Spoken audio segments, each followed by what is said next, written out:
Good morning दगड़ियों। तो welcome back to my YouTube channel. I hope आप सभी लोग ठीक होंगे, मैं भी ठीक हूँ। तो आज की व्लॉग की शुरुआत एक सुंदर सी सुबह के साथ और एक खूबसूरत नज़ारे के साथ, जैसा कि आप लोग देख सकते हैं। अभी बज रहे हैं सुबह के 7:30 और मैं जस्ट सो के उठी हूँ और यहाँ खेतों में लोग पहुँच चुके हैं काम करने।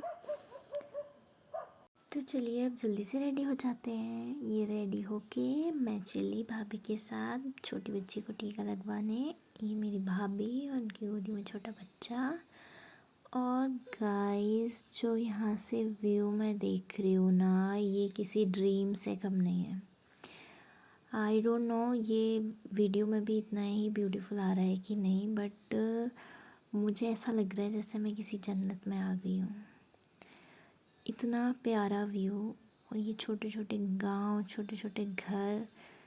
आई have no words to express this beauty of nature.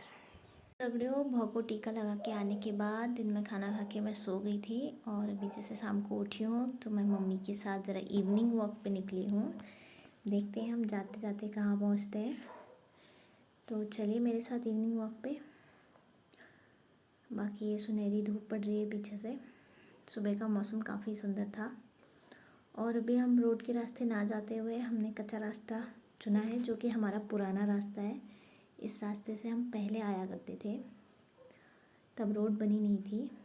और ये दिख रहा है आपको, ये पैरेलल लाइंस जो आपको दिख रही हैं, ये इसको पहाड़ी भाषा में गूल बोला जाता है। गूल गूल का मतलब है कि इससे जो नदी का जो पानी था वो हमारे घरों तक पहुंचा करता था। ये मतलब एक सोर्स था पानी पहुंचाने का। जैसे नल आते हैं, नल में पानी आता है तो हम पाइप्स का यूज़ करते हैं, तो उसी तरीके से ये ओपन पानी आता था, तो इसे गूल के थ्रू वो पानी हमारे घर पहुंचा करता था।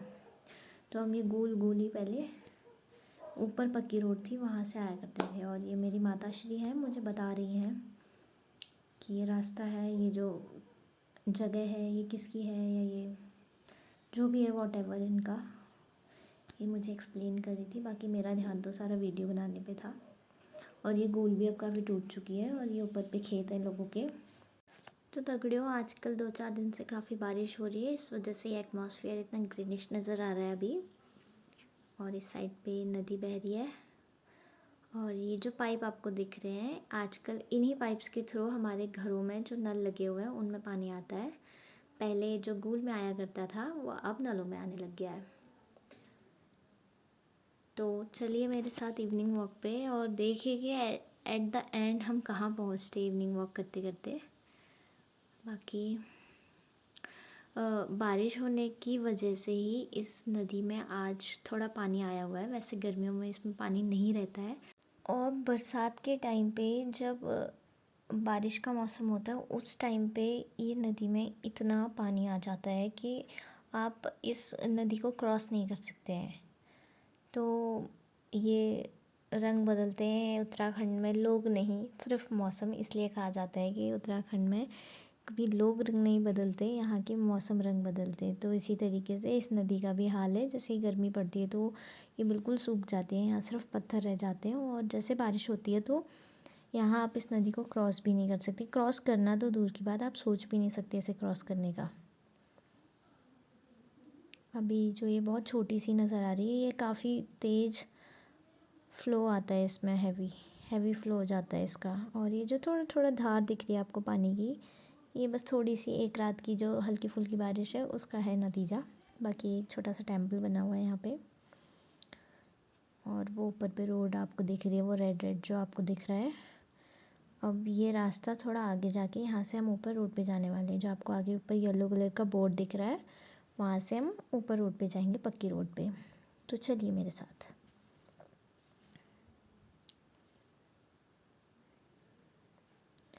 और यहाँ बीच में थोड़ा रास्ता उबड़ खाबड़ सा है, ये गोल टूटी हुई है, तो वहाँ पे थोड़ा फोकस रास्ते पे करके जाना पड़ रहा है, इसलिए कैमरा किस साइड जा रहा है मेरे को ये ध्यान में नहीं रह पा रहा। और ऊपर वो ब्रिज पे आप देख रहे हैं गाड़ी जा रही है, बस उसी ब्रिज से हम भी क्रॉस करेंगे नदी को।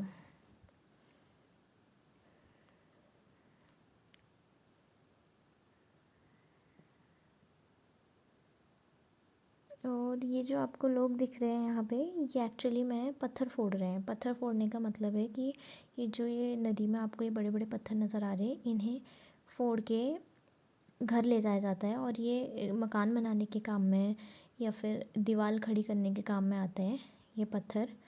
तो ये कामदार किसी ने लगवाए हुए हैं पत्थर फोड़ने के लिए। और ये मेरी माता जी ऊपर रोड पे आती हुई। तो आइए दोस्तों देखते हैं कि इस येलो बोर्ड पे यहाँ पे क्या आवश्यक सूचना दी हुई है, इसे पढ़ते हैं। एक्चुअली इसमें लिखा हुआ है कि जब आप ब्रिज क्रॉस करेंगे तो एक टाइम में आप एक ही व्हीकल क्रॉस करवा सकते हैं। हैवी व्हीकल्स जो होते हैं, एक टाइम में आप एक ही व्हीकल क्रॉस करेंगे। दो व्हीकल्स एक साथ यहाँ पर क्रॉस नहीं कर सकते हैं क्योंकि उसकी जो सहने की क्षमता है ब्रिज की वो उतनी ही है। वो एक बार में एक ही व्हीकल को अपने ऊपर से क्रॉस होने दे सकता है। और ये जो अंकल लोग नीचे पे हैं, ये पत्थर फोड़ रहे हैं, जो मैं आपको ऑलरेडी बता चुकी हूँ। और दगड़ियों, पहाड़ी लाइफ जितनी आसान दिखती है, जितनी मज़ेदार दिखती है आँखों से, इतनी होती नहीं है। ये मैं आपको इसलिए बता रही हूँ क्योंकि मैं यहाँ जितने भी टाइम से हूँ, मैं जितने भी लोगों को अपने आसपास देख रही हूँ, उनकी मेहनत देख रही हूँ। यहाँ मतलब इंसान अपना पेट पालने के लिए हर काम करने को तैयार है। लाइक पत्थर फोड़ना, इट्स नॉट ईज़ी। मतलब पत्थर फोड़ रहा है इंसान क्यों? ताकि वो अपना घर चला सके। इन अंकल की तरफ देखिए, आई डोंट थिंक इनकी एज है ये काम करने की, बट यहाँ एक इंसान किसी का घर बनाने के लिए, अपना घर चलाने के लिए कुछ भी कर सकता है, कितनी भी मेहनत कर सकता है। यहाँ का इंसान बहुत मेहनती होता है। बाहरों के लोग आते हैं और कहते हैं कि यहाँ की सुंदरता देखो, और वो सिर्फ देखते हैं सुंदरता की तरफ। पहाड़ देखते हैं, क्लाउड्स देखते हैं, ट्रीज़ देखते हैं, नज़ारे लेते हैं, व्यू लेते हैं सब जगह का, और कुछ फ़ोटो खींचते हैं, कुछ गंदगी फैलाते हैं और चले जाते हैं। पर जो यहाँ के लोग हैं, उन्होंने इस प्रकृति को, इस इन्वायरमेंट को कैसे बरकरार रखा हुआ है, ये इन्हीं लोगों की मेहनत जानती है।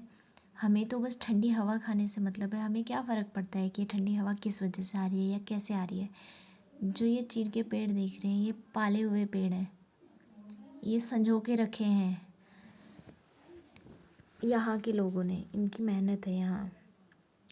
ये जो नज़ारे आपको अब देखने को मिलते हैं, इसके पीछे लोगों की मेहनत लगी है इसे बरकरार रखने के लिए। जैसे शहरों में लोग पेड़ काट देते हैं अपने कुछ यूज़ के लिए, या फिर रोड बनानी है तो पेड़ काट दिया। अगर उसी तरीके से यहाँ के लोग पेड़ काटने लग जाते तो शायद ये जो इन्वायरमेंट है, ये इतनी एटमॉस्फेयर, यहाँ का जो इतना कूल इन्वायरमेंट है, ये शायद किसी को देखने को नहीं मिलता इस मई जून के महीने में।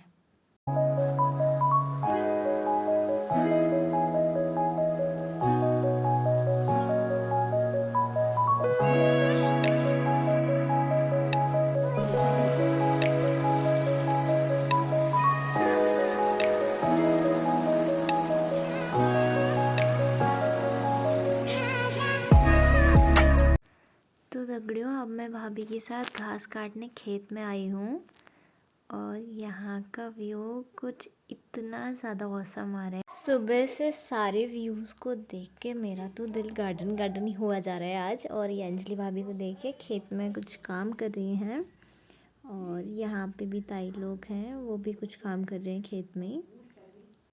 ये तो कश्मीर है, इसकी फिजा।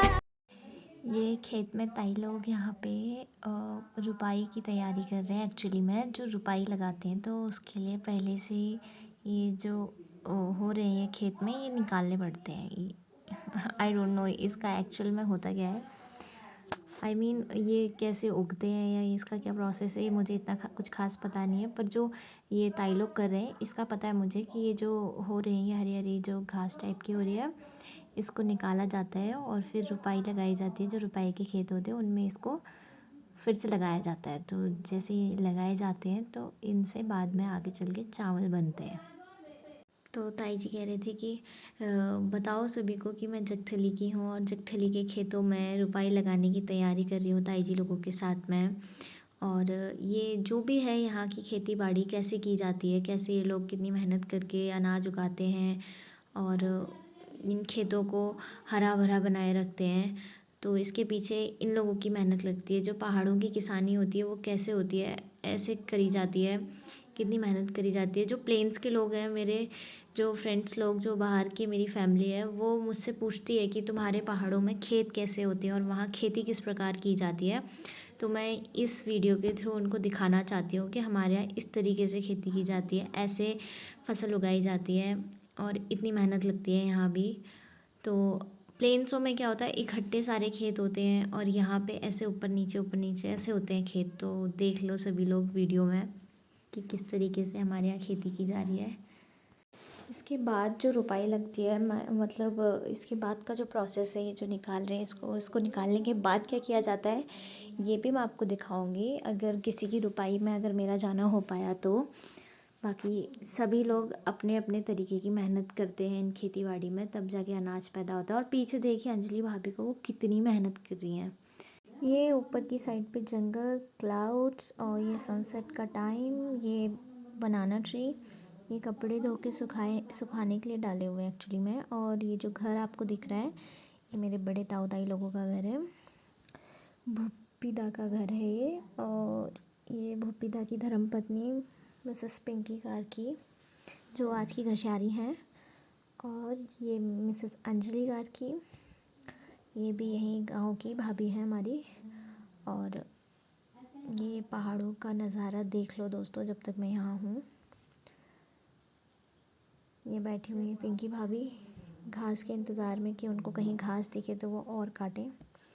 इनकी घास की टोकरी हो रखी है छोटी सी, उन्हें और उसको फुलफ़िल करना है। बाकी वो जुगाड़ लगा रही है कहीं से घास का, कि उन्हें घास का इंतज़ाम मिले। और ये हमारी भारती भाभी, ये नीचे से घास काट के ला चुके हैं। इनकी भी अभी डलिया फुल नहीं हुई है, वो भी इंतज़ार कर रही हैं कि कब मेरी घास की डलिया फुल हो। अब इन्हें फाइनली एक खेत मिल चुका है घास काटने के लिए। तो अब ये यहाँ से अपनी डलिया फुल करेंगे और फिर उसके बाद हम जाएंगे घर। और ये देखिए बेरीनाग दोस्तों, यहाँ से कितना नज़ारा, कितना सुंदर लग रहा है बेरीनाग का। और ये क्लाउड्स एकदम कॉटन की तरह दिख रहे हैं ऊपर, कॉटन कैंडी की तरह। और ये भारती भाभी कुछ सोचते हुए, और पिंकी भाभी बिना रुके घास काटते हुए। चलो फाइनली भारती भाभी ने भी सोच विचार करने के बाद घास काटना शुरू कर दिया है। और ये पूरी स्पीड में। ये हमारे गांव का नौला है, यहाँ से हम सभी लोग पीने का पानी भर के ले जाते हैं, जैसे मेरी मम्मी लेके जा रही हैं। यहाँ पे पानी कभी ख़त्म नहीं होता। ये पानी पीने का एकदम प्योर पानी है, एकदम शुद्ध, एकदम ठंडा। फ्रिज भी फेल है इस पानी के आगे। वैसे बाकी यूज़ के लिए पानी हमारा घर पे ही आ जाता है, पर पीने का पानी हम यहीं से लेके जाते हैं। दगड़ियों, मैं ब्लॉग की एंडिंग भी यहीं पे कर रही हूँ। और आई होप आप सभी को मेरा ये ब्लॉग पसंद आया होगा। अगर आपको मेरा ये ब्लॉग पसंद आया तो please like, share and subscribe my YouTube channel. And thanks for watching. मिलते हैं अगले एक्साइटिंग ब्लॉग के साथ।